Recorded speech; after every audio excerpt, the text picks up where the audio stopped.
1400 سال گزر جانے کے بعد بھی قرآن محفوظ ہے۔ آخر اس کی کیا وجہ ہے؟ تورات، زبور اور انجیل بھی الہامی کتابیں ہیں، لیکن ان میں ایک بڑے پیمانے پر تبدیلی کر دی گئی ہے۔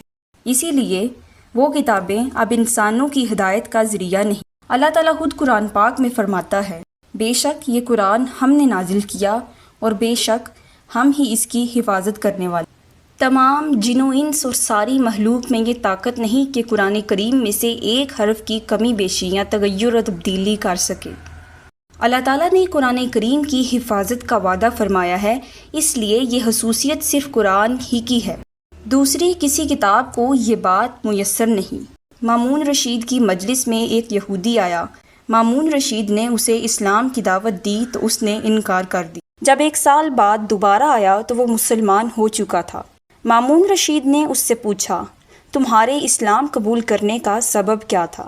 اس نے جواب دیا، جب پچھلے سال میں تمہاری مجلس سے اٹھ کر گیا، میں نے تورات کے 3 نسخے لکھے اور ان میں اپنی طرف سے کمی بیشی کر دی۔ اس کے بعد میں یہودیوں کے معبد میں گیا تو انہوں نے مجھ سے وہ تینوں نسخے خرید لیے۔ میں نے انجیل کے 3 نسخے لکھے اور ان میں بھی اپنی طرف سے کمی بیشی کر دی۔ جب میں نسخے لے کر عیسائیوں کے گرجے میں گیا تو انہوں نے بھی وہ مجھ سے خرید لیے۔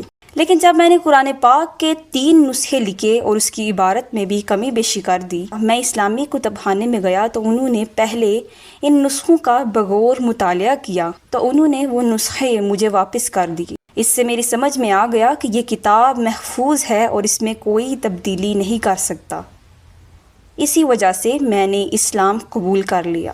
ایسے کئی ہی لوگ ہیں جو قرآن کا مطالعہ صرف اسی نیت سے کرتے ہیں تاکہ قرآن میں سے کوئی غلطی نکال سکیں۔ قرآن کو بغور پڑھنے کے بعد وہ اسی نتیجے پر پہنچتے ہیں کہ یہ کسی انسان کا کلام نہیں۔ اللہ تعالیٰ قرآن پاک میں خود فرماتا ہے، تو کیا غور نہیں کرتے قرآن میں؟ اور اگر وہ غیر خدا کے پاس سے ہوتا تو ضرور اس میں بہت اختلاف پاتے۔ اگر آپ کو یہ ویڈیو پسند آئی تو اس کو سبسکرائب کریں، لائک کریں اور کمنٹ کریں۔